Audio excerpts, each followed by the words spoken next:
Chapter 1. The Ordinary Days. The sun hadn't risen yet, but the dull glow of the microwave clock read 4:42 a.m.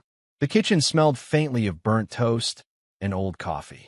Jack Halston moved quietly, his boots thudding softly against the hardwood floor as he poured himself a cup of yesterday's brew.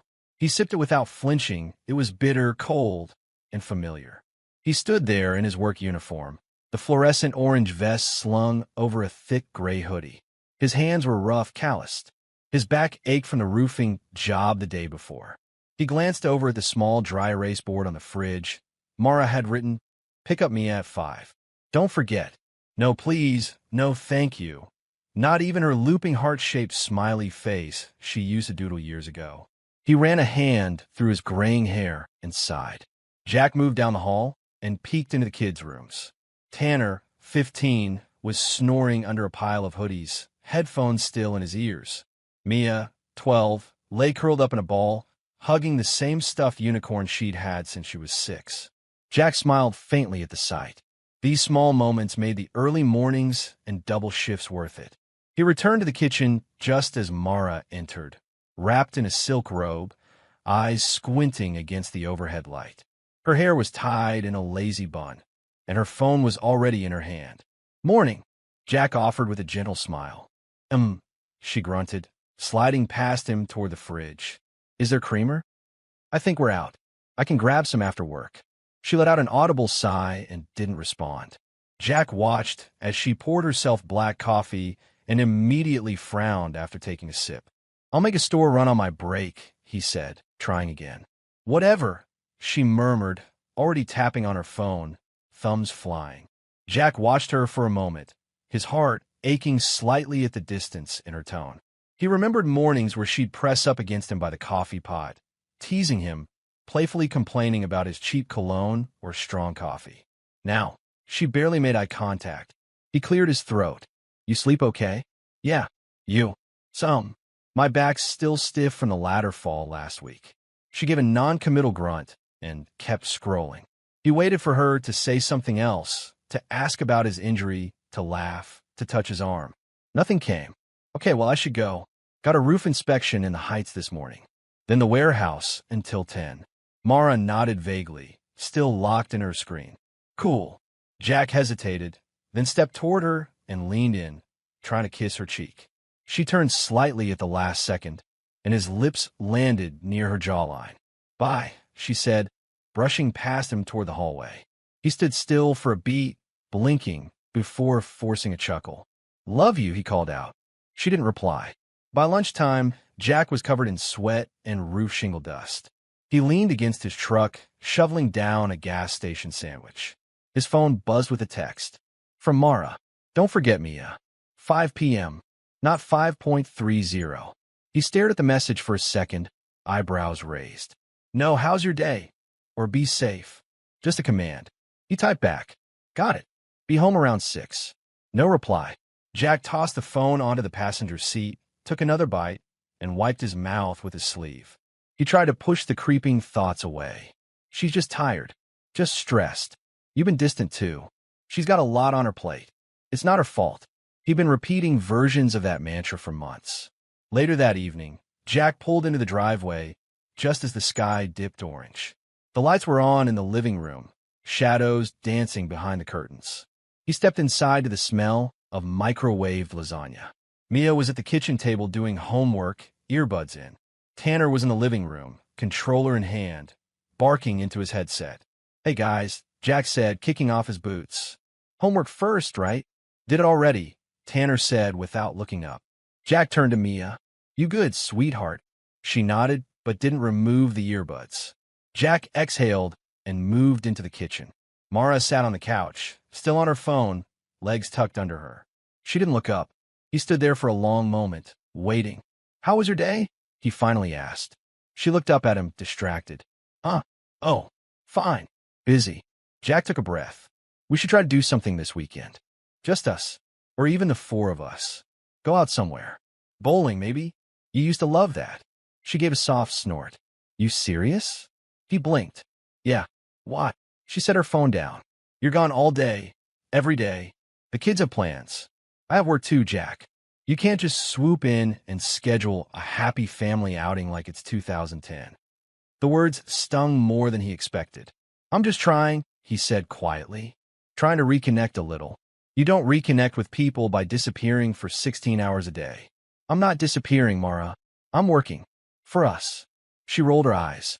Yeah, great. Thanks. Jack stood still, the silence between them thick and bitter. He glanced at the kids. Tanner was now watching a TikTok compilation on the TV, volume loud. Mia giggled quietly at her phone. The world he built was still standing, but it felt like no one was home. That night, as Jack lay in bed beside Mara, he stared at the ceiling fan spinning above them. Her back was to him. He reached out slowly, his hand resting lightly on her hip. She shifted away without a word. Jack withdrew his hand, his throat tight. It's just stress, he told himself again. Everyone has rough patches. Maybe it's a phase. He closed his eyes, feeling the ache not just in his back or his feet, but deep in his chest. She seems distracted, disinterested in intimacy, and preoccupied with her phone. Jack notices but brushes it off, believing stress is the cause. He finds himself rationalizing her coldness. Chapter 2. Cracks in the mirror. It started small, things that wouldn't stand out to anyone else, but chipped away at Jack Halston's peace like slow rust on iron. He came home late one Tuesday, dust-covered and sore, only to find the front porch light off. That had never happened in 18 years. Mara always left it on for him. He walked inside to a quiet house. The living room lights dim, a strange floral candle masking the usual mix of teen body spray and microwave dinners. Mara wasn't on the couch like usual. Her phone wasn't charging by the table. The bedroom door was open, and the bed was empty. He called out softly, "Mara." From down the hall came the sound of hurried footsteps and a door closing. Then the click of a lock. Jack stared toward the master bathroom door. "Mara," he said again, knocking gently. "I'm just in the shower," came her voice, too sharp, too rushed. "At 10:30 at night?" "Yeah, I had a long day." Something in her tone made Jack's stomach twist, but he said nothing. He waited by the door, and when it opened 15 minutes later, steam rolled out, but she wasn't wet. Her hair was dry. She wore a clean tank top and pajama pants like she'd just changed, not bathed. He didn't ask. Not yet. Another night, Jack returned home to hear her talking softly in the bedroom with the door cracked. He stood frozen in the hallway, groceries still in his arms. "No, he's not here." "Yeah, I miss you too." "Okay, but not tonight." "I said no," she whispered. Jack's throat tightened. When she noticed 2 minutes later, she jumped. "Who were you talking to?" he asked carefully. She blinked at him. "Just Jen. She's going through stuff with Tyler again." Jack nodded slowly. "Okay." She crossed her arms. "What? You don't believe me?" "I didn't say that. You gave me that look. I didn't, oh my God, Jack, are we doing this now? After you vanish all day and then come home suspicious." "I wasn't suspicious. I was asking." "Right. Because asking your wife who she's talking to like a jealous ex isn't suspicious." Jack clenched his jaw and lowered his eyes. Forget it. But he didn't forget it. He couldn't. A few days later, Jack hugged her after dinner, pressing his nose gently against her neck. She stiffened immediately. He pulled back, confused, and there it was. Cologne. Not his. It was stronger than deodorant, spicy and bold, masculine. Not the subtle lavender she usually wore. "You wearing new perfume?" he asked, casual, too casual. She stepped away. "No, I was around someone at work who bathes in it. It sticks to everything." Jack nodded again, lips tight. Later, as they watched TV in the living room with the kids, Mara sat curled on the far end of the couch, legs tucked under her, phone tilted away from him. She smiled down at the screen, an absent-minded, glowing smile he hadn't seen aimed at him in months. Tanner sat on the floor playing a racing game, and Jack tried to join in. "Nice move," Jack said, patting his son on the shoulder. Tanner shrugged it off. "Whatever." Jack blinked. "What's with the attitude?" "I don't need a cheerleader, okay?" "Tanner," Jack warned, but Mara chimed in from the couch, not even looking up. "He's just playing, Jack. Don't make it a thing." "I'm not making it a thing. I'm parenting." She sighed. "It's a video game, not a drug deal." "Calm down." Jack leaned back, silent. "Mia," too, had started pulling away, quieter around him, snippy when asked about school, rarely seeking hugs anymore. Their home was the same on the outside, but everything inside had shifted, like a painting knocked askew on the wall, tilted just enough to feel off. One Saturday morning, Jack made a real effort. He woke early, cooked pancakes, bacon, and scrambled eggs. The smell filled the house. By 9 a.m., Tanner wandered into the kitchen and sniffed. "What's this, Father of the Year?" "Just thought we could all eat breakfast together for once," Jack replied with a smile. Mia joined, phone in hand, only half looking up. When Mara came in wearing tight yoga pants and full makeup, Jack's smile widened. "Going somewhere?" he asked. "Brunch, with Jen and Kim." "Didn't know that was happening. Didn't know I had to clear it with you." Jack motioned to the full table. "I just thought, maybe family breakfast? Pancakes. Remember how we used to do this?" Mara looked at the kids, then laughed. "What is this, some 90s sitcom moment?" Jack's smile faltered. "We've got lives, Jack," she said, grabbing her keys. "And I've got plans. Maybe next time, schedule it with the rest of us like a grown-up." She walked out, heels clicking on the hardwood. Tanner chuckled softly. Mia didn't even look up. Jack stood there, spatula in hand, the smell of bacon going cold in the pan. That night, lying in bed, Jack stared at the ceiling again. He remembered when Mara used to wake him in the middle of the night just to talk, to wrap her arms around him and whisper about dreams and fears. Now, she slept turned away, headphones in, a pillow dividing them like a wall. He looked at the ceiling fan spinning slowly above, shadows slicing across the room. He didn't know what hurt more, the growing distance, or the way no one seemed to notice he was hurting. He tried to reconnect by planning a family weekend, but Mara dismissed the idea coldly, even mocked it in front of the kids. Chapter 3. The Night That Changed Everything. The air was thick with exhaustion as Jack Halston clocked out from his second job of the day. It was just past midnight. 16 hours on his feet, first at the construction site, then helping with warehouse logistics after hours. His legs ached, his back burned, and his eyes stung from sweat and fatigue. But despite it all, Jack forced a tired smile. He'd stopped expecting thanks, stopped waiting for Mara's warm arms when he walked through the door or his kids' cheerful greetings. Now he lived for small victories, keeping the lights on, food in the fridge, the mortgage paid on time. That was his role, the silent, dependable pillar everyone leaned on, but no one saw cracking. The night air was cool as he stepped into his old truck, the driver's seat creaking like it always did. He rubbed his eyes, started the engine, and pulled onto the highway. The hum of the tires on asphalt was almost soothing. His mind wandered as the yellow lines blurred beneath his headlights. Maybe tomorrow, he thought, maybe I'll try one last time. Rent a cabin somewhere. Force the family to unplug for a weekend. Talk to Mara. Just us. Maybe I can still reach her. The headlights came out of nowhere. There was a screech, a metallic scream, and then impact. Tom didn't slow. It shattered. His world flipped, spun, tore apart in a blur of glass and steel. Jack felt weightlessness, then crushing pain, then nothing. The emergency room was a storm of movement, nurses shouting, gurney wheels squealing, machines beeping wildly. Mid-40s male, blunt force trauma to the head. Possible spinal injury. No response at the scene. Pupils non-reactive. BP's dropping. Intubate now. We're losing him. Jack's blood-soaked body was barely recognizable, crushed beneath a twisted steering wheel. His wedding ring had to be cut off to fit 4 lines. One of the nurses glanced at it and sighed. "Poor guy," she muttered.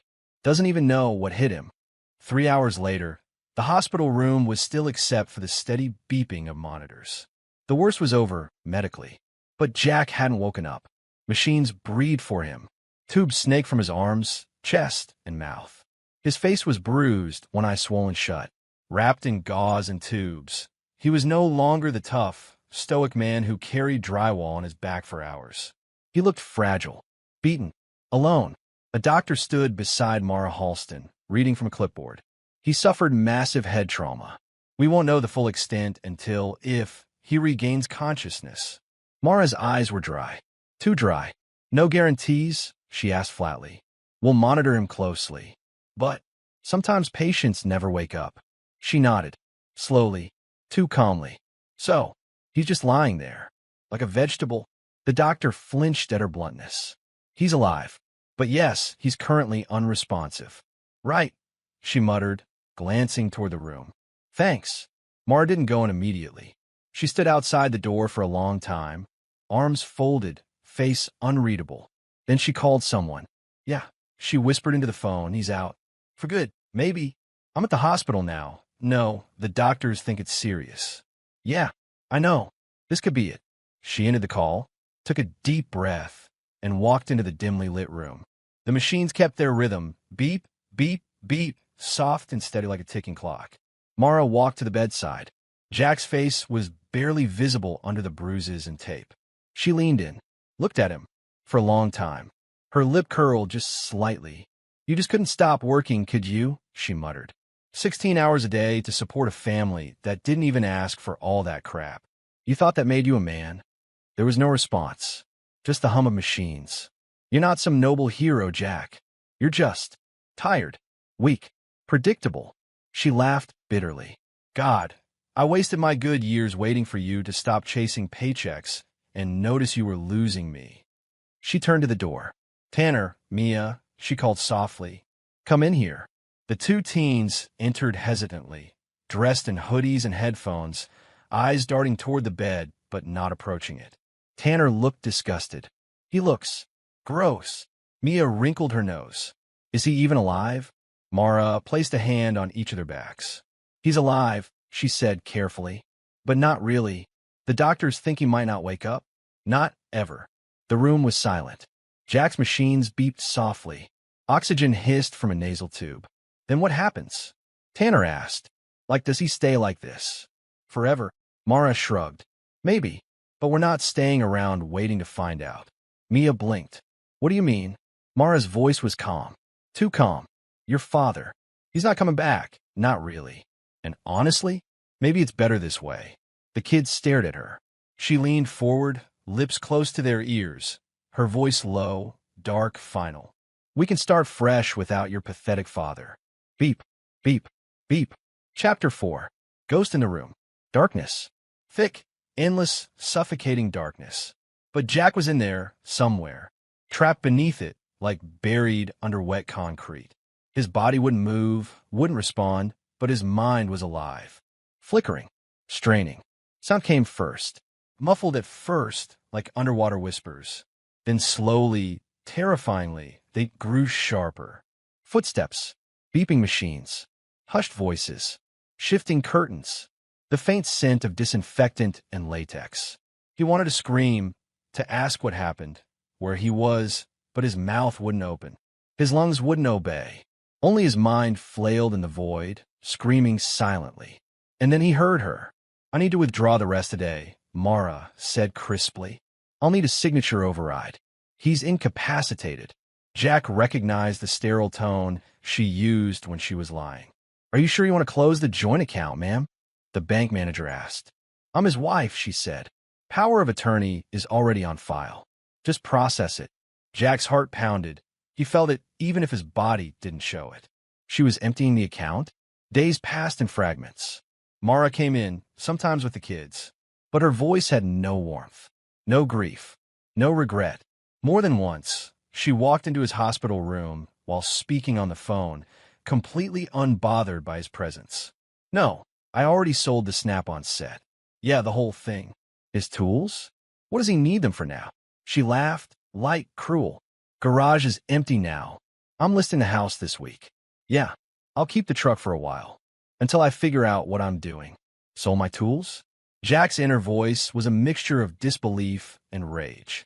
My father gave me that socket set. 40 years of work in that garage, gone like trash. Sometimes the kids came in too. Briefly, Mia scrolled on her phone, not even glancing at him. I don't know why we still come. He's basically dead.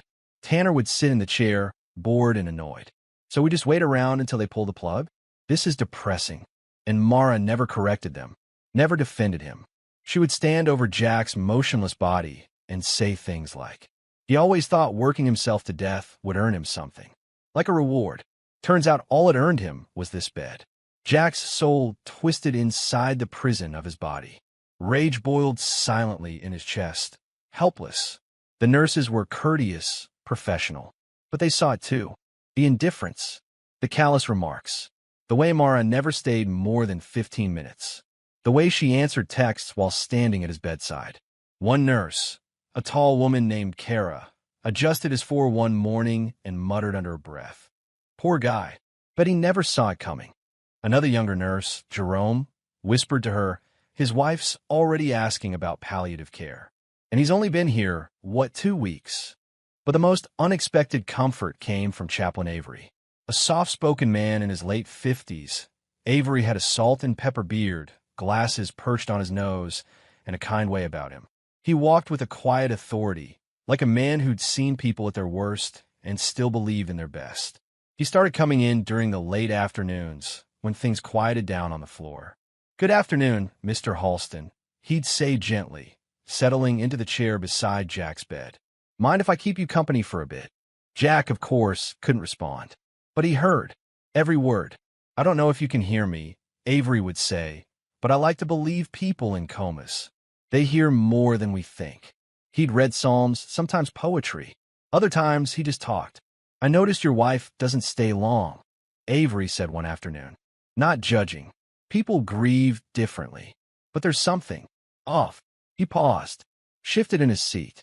I was a chaplain in the Army for 12 years. I've seen a lot of families under stress. Seen love tested. Seen betrayal too. Jack wanted to scream. Yes, something is off. She's leaving me. She took the money. She's selling everything. But his lips didn't move. Only the monitor gave any sign of life. Avery's eyes narrowed thoughtfully as he looked at the nameplate beside Jack's chart. Halston, he murmured. Jack Halston. Why does that name ring a bell? He stood up, walked to the foot of the bed, where Jack's chart Saturday. You wouldn't happen to be the same Jack Halston that did that emergency rescue work down in Baton Rouge a few years ago, would you? Avery asked aloud, more to himself than Jack. There was a pause, a long, strange silence, or the one that testified before the State Labor Board against those unsafe site practices. He turned slowly, eyes meeting Jack's still form. Son of a gun, he whispered. It is you, isn't it? Jack's heart thudded behind the numbness. That flicker inside him, the part of his mind still alive, blazed like a flare. Chaplain Avery stepped back, stunned.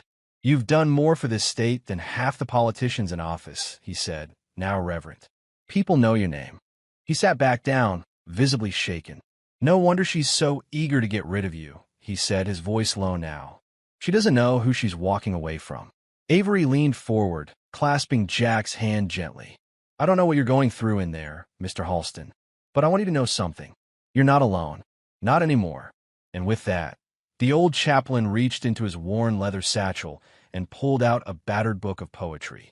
Outside, the lights dimmed as evening fell. Inside Jack's room, the beeping machines kept their slow, steady rhythm. The world thought Jack Halston was fading, but he was awake, watching, listening, and slowly rising. Chapter 5. Gone Without Goodbye. The world came back not with a roar, but a slow, painful stir. Jack blinked for the first time in what felt like eternity. Light, harsh, sterile hospital light stabbed his vision. His limbs were heavy, numb. Breathing was strange, like he'd forgotten how. The sound of machines pumping, clicking, beeping, once abstract, now felt loud, real. He tried to speak. Nothing came out but a croak dry and brittle. But someone noticed. Mr. Halston, a nurse said, rushing over. Her eyes widened. You're awake. You're finally awake. He blinked again, confused. His mind churned to catch up. Then, panic. Where was Mara? Where were the kids? Where the hell was he? I need. My wife, Jack rasped, barely audible. The nurse faltered. Sir, just relax. I'll get someone. The doctor. And Chaplain Avery. He's been checking on you daily. She left quickly, and Jack stared at the tiled ceiling, confusion folding into dread. Memories filtered in like shards. Headlights. A crash. Screeching metal. Then, her voice. We can start fresh without your pathetic father. His stomach twisted. Minutes later, Chaplain Avery entered quietly. He wasn't smiling. He walked with a careful calm, his hands clasped in front of him like someone approaching a grave. "Well, look who decided to join the land of the living," Avery said softly, pulling the chair beside Jack's bed. "It's good to see you awake." Jack licked his cracked lips. "How long?" "Nearly 3 weeks. You were in a coma, Mr. Halston. We didn't know if you'd wake." Jack turned his head slowly. "Where is my family?" Avery sighed. It was the kind of sigh that carried weight. Pity, resentment, truth. "They're gone." Jack stared at him, unblinking. "Gone." Avery nodded grimly. "Your wife came a few times. Brought the kids. Never stayed long. Then, she stopped coming. 2 days ago, she signed release documents. She cleared out your room at the rehab facility before you were even moved in." Jack's chest felt tight, but not from the injuries. From betrayal. "She said you wouldn't want to burden them," Avery continued. "But I saw her in the lobby, laughing, on the phone, with another man. She was happy, free." Jack closed his eyes. His heart twisted like a knife had been buried in it. "I tried to talk to her. She dismissed me," Avery said.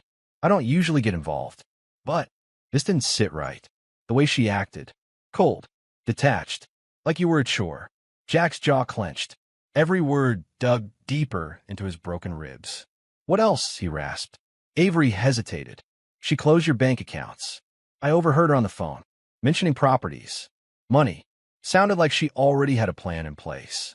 Jack's head pounded with fury. He gripped the side rail of the hospital bed with what little strength he had. "She took everything?" he asked. "Yes," Avery said quietly. "And the house?" "Sold." "Tools?" "Gone." "Truck?" "Not sure, but I wouldn't be surprised." Jack let out a ragged breath. He felt like a ghost in his own life. Not dead, just erased. "She didn't even leave a note?" he asked. "A phone number?" "Nothing." Avery shook his head. "I checked the chart. No emergency contacts. Just a P.O. box now. No forwarding address." Jack's voice cracked. "She left me to die." "Yes," Avery said. "But you didn't." Silence filled the room. Jack stared blankly at the ceiling again. Emotion crawled through him like fire ants. Humiliation, anger, devastation, disgust. But it wasn't pity he felt for himself. It was fury. He turned toward Avery, his voice low. "I gave her everything. My time, my work. Hell, I missed my own father's funeral because I picked up a double shift when her car broke down. I worked 16-hour days so she could stay home, so the kids could have braces and phones and college funds. I put myself last. Every damn time." Avery watched him carefully. "She's not worth your destruction," Avery said. "But if you want to rebuild, if you want to fight, you have to want to live, Jack." Jack clenched his fist under the sheets. "Oh, I want to live," he said. "But not for peace. Not for hope. I want to live for the look on her face when she realizes she should have left me dead." Avery leaned back in his chair, nodding slowly. "Then let's get you out of this bed." A week later, Jack sat in a wheelchair, staring out the window of the rehab center. His body was healing barely. His right leg was pinned and braced, his ribs wrapped, his arm in a sling. But his mind was sharper than ever. Every painful stretch, every needle prick, every slow shuffle across the therapy room became fuel. He moved in silence, speaking little, watching more. He took note of who visited other patients, who cried, who laughed, who loved. No one came for him. No Mara, no Tanner, no Mia. He was a ghost in their past, but not for long. "Progress today looks good," his physical therapist, Joy, said gently. "You're hitting your benchmarks faster than expected. You'll be standing by the end of next week." Jack gave her a quiet nod. "What's your motivation, Jack?" she asked, smiling. "People usually talk about their family. What gets you up every morning?" He looked her straight in the eye and said, with quiet fire, "Revenge." Joy blinked, startled, but she didn't press. Jack wheeled himself back to his room, the quiet hum of the hallway fading behind him. As he passed the nurse's station, he overheard the evening news playing on a small TV mounted on the wall. He looked up just in time to see a familiar name scrolling across the screen. Jack Halston, local hero who exposed site scandal, still missing after crash. His face flashed on screen, not just as a victim, but a name people knew. Avery had been right. They didn't know who he really was. But they would. They all would. Chapter 6. The Name They Forgot. There was a part of Jack Halston he had folded away and buried deep, like an old uniform stored in a box, dusty and untouched, tucked in the back of a forgotten closet. He hadn't always been the quiet, blue-collar man with calloused hands and a tired back. Once upon a time, long before the hospital bed, the betrayal, and the 16-hour shifts, Jack had worn a very different kind of armor. "Hey, Halston," the gruff voice of his old commander used to shout. "If you're going to talk a terrorist down with your charm, try not to make him fall in love with you." That had been Afghanistan, 2006.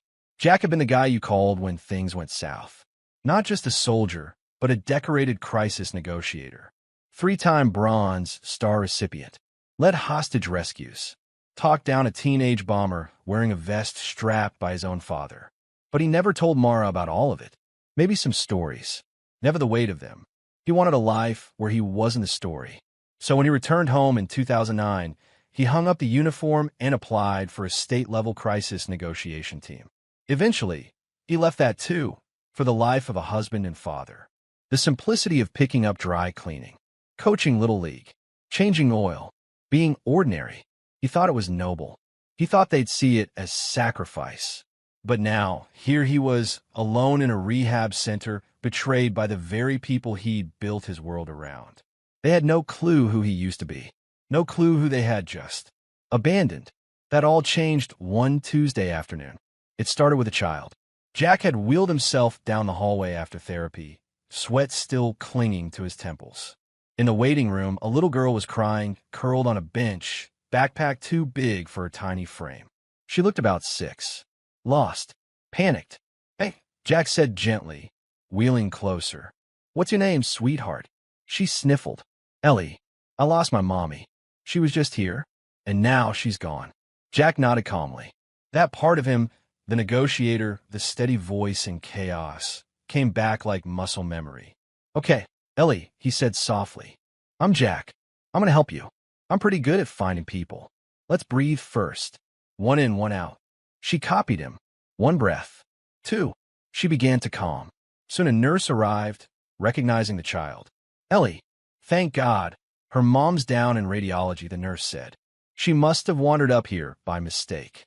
The mother came minutes later, hugging her child in tears. Then she turned to Jack. "I don't know how to thank you. What you did for her. For us. Thank you." Jack simply nodded. "I just didn't want her to be scared." But someone had caught it all, a local freelance reporter sitting in the waiting room, visiting his grandfather. He saw Jack, his kindness, the ease with which he calmed the child. The reporter struck up a conversation afterward. "You ex-military?" he asked. Jack tilted his head, squinting. "How'd you know? Your posture, your tone, your eyes." The reporter extended his hand. "My name's Jeremy. I do human interest stories for local news. What's your full name?" Jack hesitated, but for once he didn't deflect. "Jack Halston." The reporter paused, clearly recognizing something. "Wait, not the Jack Halston? You used to be in the 19th Psychological Operations Battalion, right? I studied your hostage negotiation in Kandahar for a university paper." Jack raised an eyebrow. That was a long time ago, but the story was written. Jeremy ran with it. And that night, at 7 p.m. sharp, the local station opened with a headline. "Local war hero abandoned after crash helps lost child in hospital." There was footage, security cam, stills of Jack talking to the little girl, comforting her. Over it, the anchor's voice recited a brief history of Jack's service, his awards, his community involvement, and how his family had mysteriously disappeared after his accident. Sources say his wife signed his release forms, emptied his accounts, and has not been seen since, the anchor added. This man gave his life to protect strangers, and now finds himself utterly alone. The internet lit up, and so did Jack's phone. He was sitting quietly in bed, staring at the muted television when the screen lit up at the first buzz. Then another, then 13 more. By the time he picked up the phone, the number of missed calls read 138, all from variations of the same numbers: Mara, Tanner, Mia, even his sister-in-law, friends, old army contacts. He didn't answer any of them. He just stared at the screen. 138 calls. It wasn't guilt making him dial. It was exposure. They'd seen his face on the news. Now he mattered. Now they remembered the name they'd tossed aside like garbage. He placed the phone on the tray beside him and leaned back into the pillows. Avery knocked softly on the doorframe. "You see it?" the chaplain asked. Jack didn't look at him. "Yeah." Avery came in, set the remote down, and smiled faintly. Some people spend years begging the world to notice them. You try to disappear, and the world just wouldn't let you. Jack finally turned his head toward him. "They never asked who I really was. Not once. They assumed I was nothing more than a tired old man. And now?" Avery asked. Jack's eyes darkened. Cold, calculated, focused. "Now they remember." He glanced back at the screen, where his name scrolled across the bottom one more time. Jack Halston, decorated hero, forgotten man. Jack whispered, almost to himself, but not for long. Chapter 7. The Reckoning. Jack Halston didn't answer a single call. Not Mara's. Not Tanner's. Not Mia's. 138 missed calls. He stared at the screen until it went dark, the silence heavier than any battlefield he'd ever stood on. They weren't calling because they missed him. They were calling because they were exposed. Let them squirm. Jack wasn't the same man who had limped into that rehab center with shattered ribs and a broken heart. He was awake now, cold, sharp, controlled, and he wanted answers. 3 days later, a quiet man in a dark gray coat stepped into Jack's room. Early 50s, square jaw, thinning silver hair, a presence that didn't need announcing. "You Halston?" he asked. Jack nodded. "Name's Marcus Steele." "Hi." Discreet. Efficient. Referred by Chaplain Avery. Jack gave him a tight nod. "I need to know everything. Where she is. Who she's with. What they've done with what was mine." Marcus smirked slightly. "Good. I like it when the client gets to the point." He reached into his coat and pulled out a legal pad. "Start with her full name, last known address, and anything else you think might matter." Jack did. Over the next 2 hours, he recounted every detail, where Mara might have gone, who she had ties with, and the last names of her friends. Then he paused. "There's a man," Jack added, his voice dropping. Marcus looked up. "Name's Austin Brandt. Smug, real estate investor type. Tall, white teeth. Was my best man. Once." Steele raised an eyebrow. "You think he's the one?" "I don't think," Jack said. "I know." Marcus closed the notepad. "Give me 72 hours. 71 hours, and 18 minutes later, Jack's phone buzzed. A text came through from Marcus. "They're in Tempe, Arizona. House is in her name. Kids enrolled in private charter. Austin owns 3 properties, 2 in foreclosure under fake shell companies. Photos, documents, audio, sending everything encrypted." Jack's breath slowed. He opened the files on his tablet, scrolling through image after image. There was Mara, tan, dressed in new clothes, laughing on the porch of a stucco home. There was Tanner, wearing a hoodie Jack had paid for, grinning beside Austin at a barbecue grill. And there was Mia, smiling like nothing had happened, holding a puppy Jack had never seen before. In the background, Austin Brandt leaned against the fence, a beer in one hand, his other arm lazily draped around Mara's waist. Jack didn't flinch, didn't cry. He opened a folder titled Financials. Within 5 minutes, he saw the truth. Austin was running an elaborate real estate scam, flipping uninspected properties through dummy LLCs, inflating values, and dumping them on unsuspecting buyers. One whistleblower statement, and the entire house of cards would collapse. Jack smiled to himself. They thought they had replaced him with someone better. Someone flashier. Someone louder. But Jack wasn't loud. Jack was lethal in silence. The first thing he did was shut down the joint account Mara had transferred everything into. Through legal counsel provided by a pro bono Veterans Assistance Program, he filed motions freezing every asset tied to his name, even the one she tried to disguise under her maiden moniker. Her car, leased in his name, gone. The furniture she moved across state lines, seized, pending divorce proceedings and asset disputes. He opened an anonymous tip line with documents Marcus provided and sent them to the State Real Estate Commission, the IRS, and several buyers duped by Austin shell companies. Within days, the calls began. Not to Jack, but to Austin. Buyers demanding answers. Agencies launching audits. Foreclosures accelerated. Jack watched from afar, logging every development like a general planning his next strike.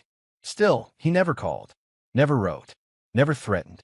He let the silence do what screaming never could. One afternoon, Marcus called. Got an update. Austin had a meltdown in a real estate meeting yesterday. Word is the buyers pulled out. Lawsuits are brewing. Mara's name is on at least 2 co-sign loans. Jack's tone was calm. Good. You want to stop there? Marcus asked. Jack stared at the wall, the tablet glowing beside him. On screen, a pause video showed Mara kissing Austin in front of what used to be his grill. No, Jack said. We're just getting started. He didn't send flowers. Didn't knock on their door. He simply sent certified letters, served in person by a court-appointed processor. One for Mara. Notice of intent to pursue full asset reclamation and divorce on grounds of abandonment and fraud. One for Austin. Formal disclosure of investigation by the Arizona Department of Real Estate and pending civil complaints. And one more, sent to the private charter school principal, informing them of a legal custody dispute over the children registered there under potentially false pretenses. Jack made sure to include documentation. He never raised his voice. He didn't have to. He was precise, unrelenting, cold. By the end of the week, Austin's business was hemorrhaging. The school was under scrutiny. Mara was getting calls from banks and investigators. And Jack, he stood quietly in his modest rehab center kitchen, pouring himself a cup of black coffee, the early sun bleeding through the window. A nurse walked in, watching him with a curious smile. You look different today, she said. Jack sipped. Do I? Like a man who just walked through hell and remembered who he is. Jack didn't answer. He just smiled faintly, turned back toward the window, and whispered, Checkmate. Chapter 8. Confrontation at the courtroom. The courthouse was buzzing. Cameras clicked, reporters whispered, and bystanders pressed against the metal barriers outside, all craning their necks toward the double doors. They weren't here for a celebrity trial, nor a high-profile criminal case. They were here for him. Jack Halston, decorated war hero, abandoned father, betrayed husband, whose story had gone viral just 2 weeks ago. The headlines still burned across online articles. Local hero awakens to find family gone, now fights for justice. Inside the courtroom, Mara sat at the plaintiff's table, legs crossed, makeup perfect, a confident tilt to her chin. Dressed in a navy blue blazer and expensive heels, she exuded smug certainty. Beside her sat Austin, tanned, grinning, his white teeth gleaming under the fluorescent lights like they were on a real estate billboard. Her attorney, a sharp, fast-talking man named Preston Yates, flicked through papers with practiced ease. He'd clearly told her she'd walk out of this with full custody and clean finances. Relax, babe, Austin whispered, giving her thigh a casual squeeze. They don't give kids to guys who just came out of coma. Mara smirked. Exactly. This will be over in 20 minutes. Then the doors opened. A murmur spread across the courtroom as Jack Halston entered, flanked by 2 attorneys in crisp suits. He wasn't wearing a uniform, but the lapel pin, a bronze eagle with an American flag folded into its wings, caught every eye in the room. Combat veteran insignia. His limp was slight now, cane forgotten. He wore a tailored black suit, simple and elegant, his shoulders straight, his chin firm. His expression? Cold steel. Mara's smirk faltered, just for a second. The judge, an older woman with sharp eyes and no time for games, glanced over her glasses. Mr. Halston, I'm told you filed a cross motion. Jack stepped forward, voice calm and steady. Yes, Your Honor. I'm seeking full custody and legal restitution. Mara leaned into Preston. He's bluffing. He doesn't have anything. But then the screens flickered to life, projected documents, video clips, bank records, and emails. Jack's legal team moved like a well-oiled machine, each one presenting a piece of the puzzle. The judge watched silently as video footage played of Mara laughing with Austin while signing hospital release papers. A timestamp confirmed it was the very day Jack lay unconscious in ICU, his chest wrapped in surgical gauze. Then came audio, recordings captured by Chaplain Avery. Her voice, unmistakable. He's brain dead. What's the point in staying? Let's just start over. The room fell dead silent. Preston tried to object, but the judge waved him off. Let him speak. Jack stepped forward. He didn't raise his voice, didn't flinch. He looked directly at Mara. For 16 years, I worked 2 jobs. I fixed what broke. I missed meals so you and the kids didn't have to. I smiled when you rolled your eyes. I stayed silent when you stopped touching me. I trusted that it was just stress. I blamed myself when you pulled away. Mara's hands clenched around her designer handbag. Jack turned to the judge. I didn't come here to be pitted. I came here because my children deserve to know the truth. I came here because this woman drained our accounts, abandoned me in a hospital bed, and used my absence to start a new life with a man I once called brother. Austin shifted uncomfortably. Jack's attorney slid forward a folder. Inside, Your Honor, you'll find evidence of real estate fraud committed by Mr. Austin Brandt. Multiple pending investigations are underway. Mara looked at Austin, eyes wide. You told me that was all cleaned up, quiet, Austin snapped. Tanner, sitting with Mia on the back bench, stood up. You lied, Mom. The room twisted toward him. Jack's heart cracked, just slightly, hearing his son's voice again. Only now, wasn't hostile. He was confused, betrayed. Mia's eyes brimmed with tears, whispering something to her brother, then hiding her face behind her hair. Mara rose to her feet. Your Honor, this is a stunt. He's manipulating emotions and twisting facts. The judge gave her a long, cold look. I think the only thing being twisted here, Ms. Halston, is the definition of loyalty. Mara stammered, her voice rising. He was supposed to stay in that hospital bed.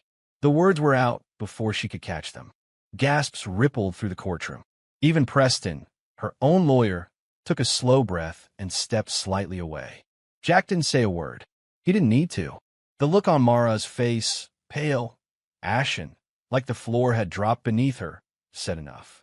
Behind him, a reporter scribbled furiously in her notebook. Another typed into a live-blogging laptop, her headline already forming. You were supposed to stay in that hospital bed. A strange wife implodes during custody hearing. The judge glanced at the bailiff. We'll take a 10-minute recess, but let the record reflect this hearing just took a very serious turn. Jack remained still as Mara collapsed back in her chair, her mouth opening and closing with no words to fill the void. The public had spoken. Now the law was about to follow.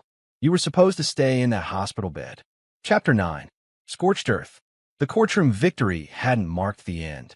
For Jack Alston, it was just the beginning. The very next morning, while the media buzzed and online sympathy surged, Jack sat quietly in a small office tucked behind a local law firm. A former Marine buddy, now a forensic accountant, sat across from him, laptop open, fingers tapping. You sure about this, Jack? The man asked, glancing up. Jack nodded slowly.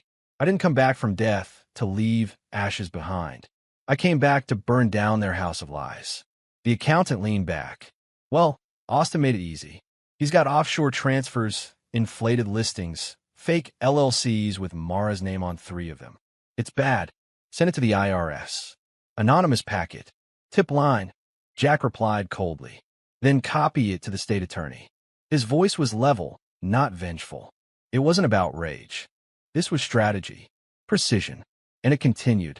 He filed the documents necessary to reclaim the marital home, legally his alone, before Mara fraudulently tried to sign it over to herself and Austin.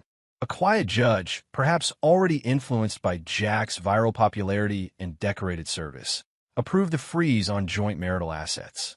The same afternoon, Austin's accounts, personal and business, were flagged for investigation. By the next day, Austin's brokerage license was suspended. 2 days later, Jack watched through a tinted car window as Mara and Austin were served a mountain of subpoenas. She stood in the driveway of a rental home in Arizona, one Austin had leased through a shell company now under audit. Jack didn't get out of the car. He didn't need to. But Mara noticed him as the process server walked away. Their eyes met across 20 feet of cracked asphalt and scattered lies. She looked like a ghost, no makeup, hair tangled, robe barely clinging to her. This wasn't the polished woman who had laughed in court. This was someone unraveling. She didn't run toward him. She didn't scream. She just stared. That night, she called. Jack didn't answer. Then came the emails, the texts, the voicemails laced with guilt and regret. Mia's voice was occasionally in the background. Tanner didn't speak. Jack remained silent until he chose not to. 3 days later, he agreed to one meeting. Private, controlled, a neutral location, a public park just after dusk. The kind of place where a family once might have gathered for a barbecue or a lazy Sunday picnic.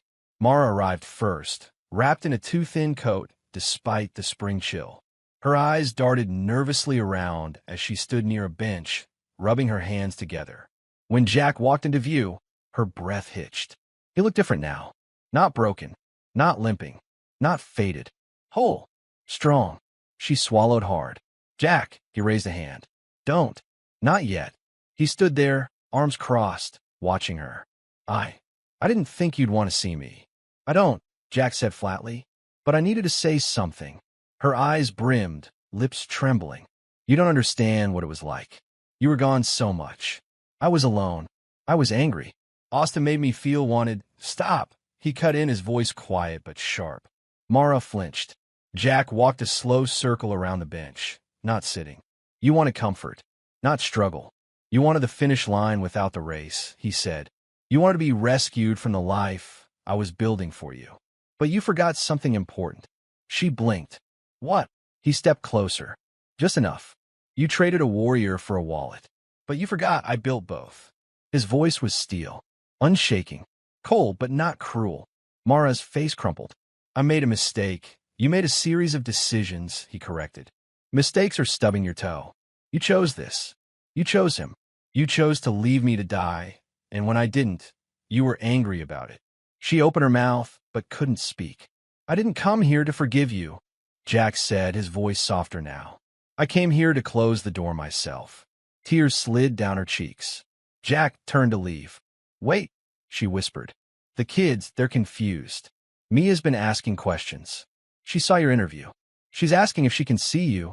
He stopped walking, but he didn't look back. You walked away first, Mara. You walked them away. Then he kept walking. Behind him, Mara collapsed onto the bench, crying softly into her hands. The next day, Jack's phone buzzed. A text. Mia, can we talk sometime? Please? I'm sorry. I think I want to understand. He stared at the message. He didn't reply, but he didn't delete it either.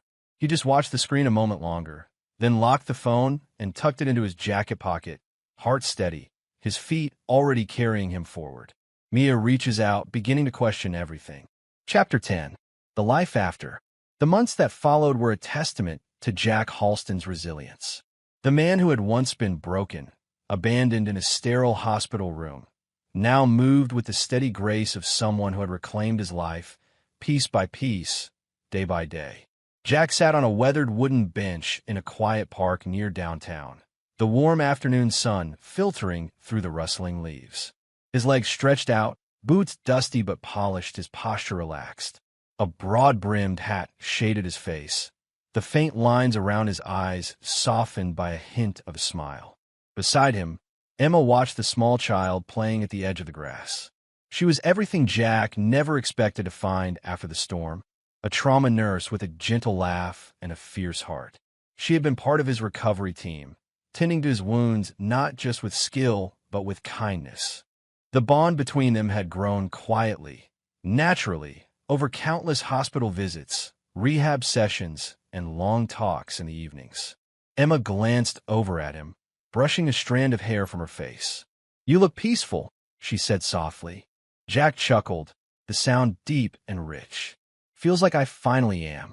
Took a while to get here. She smiled, squeezing his hand. You earned it. Jack's eyes followed the child, his granddaughter, Mia's daughter, who toddled toward them with unsteady steps. Mia had grown into someone different since their last difficult conversations. The letter she'd sent was tucked safely in Jack's old leather journal, a fragile bridge reaching across broken years. The little girl reached Jack's side, wrapping her tiny arms around his knee. He bent down, lifting her into his lap. She giggled, her bright eyes shining with curiosity and trust. Jack held her close, feeling the steady rhythm of life beating strong beneath the surface of everything he'd endured. You know, Jack said quietly, his voice almost a whisper, loyalty is earned. And I'll never trade mine for anyone who can't respect it. Emma leaned in, resting her head lightly on Jack's shoulder. The sunset painted the sky in streaks of gold and purple, a silent witness to a man who had walked through fire and emerged whole. The journey here had been long and arduous. After the courtroom victory, Jack had thrown himself into physical and emotional rebuilding. Every morning began with rigorous workouts, pushing himself to regain strength and control over his body. The therapy sessions were brutal but necessary. The pain wasn't just physical. It was the slow unraveling of betrayal, abandonment, and shattered trust. But Jack never let bitterness consume him. Instead, he channeled his anger into purpose. He began volunteering at local veteran support groups, speaking at events, sharing his story with a raw honesty that resonated deeply. Men and women who had faced their own battles found hope in Jack's courage to rebuild. He wasn't just a survivor. He was a warrior still fighting for something meaningful. At one of those events, Emma had approached him after his talk, her eyes kind and understanding. "You're doing good work," she had said quietly. Jack had smiled, a flicker of something vulnerable in his gaze. "Sometimes I think it's the only way to make sense of all this." Emma nodded. "Healing isn't linear. It's messy, but you're not alone." That was the beginning. The letters from Mia had come slowly at first. Brief notes scribbled with hesitant words, tentative apologies weaving through the lines. "Dad, I don't know how to say this right, but I'm sorry for everything. I was confused, angry, and scared. I'm trying to be better. Can we start again?" Jack had read the letter alone in his small apartment one late night. The silence stretched around him like a second skin. He sat quietly, then wrote back with gentle firmness. "Mia, it's good to hear from you. Healing takes time, and I'm here when you're ready. Just remember, respect and loyalty are earned. I hope you find yours." He never pressed for more. The space was hers to fill or not. Tanner, however, remained distant. The boy's messages were sparse, one-word replies or missed calls. Jack didn't push. There was a gulf that years of neglect and misplaced loyalty had carved. But Jack hoped, silently, that one day Tanner might find his way back. The days rolled into a new rhythm, slower but steadier. Jack's nights were quieter now, filled with soft laughter and the gentle coos of his granddaughter. Emma had become his anchor, the person who saw not just the past wounds, but the man rebuilding himself every day. One evening, after a particularly long day at a veterans outreach program, Jack and Emma took the baby to the park. The sky was already painted with the colors of dusk, the air crisp and comforting. Jack sat on the bench, the little girl nestled in his arms. Emma sat beside him, her fingers intertwined with his. "Do you ever think about what might have been?" Emma asked softly. Jack looked out at the horizon, the fading light casting shadows over his face. "Sometimes, but then I remember that life gave me a second chance. It gave me back." Emma smiled. "And you're not wasting it." Jack chuckled, a low, warm sound. "No, I've learned the hard way that loyalty is a currency. It's not something you hand out freely. You keep it for those who truly deserve it." The baby reached up, grabbing his shirt, her tiny fingers curling around the fabric. Jack kissed the top of her head. "And I'll never trade mine for anyone who can't respect it." The sun slipped below the horizon, painting the sky with final strokes of fire and light. Jack exhaled, feeling the weight of the past loosen just a little more. For the first time in years, he was ready to live, truly live, on his own terms.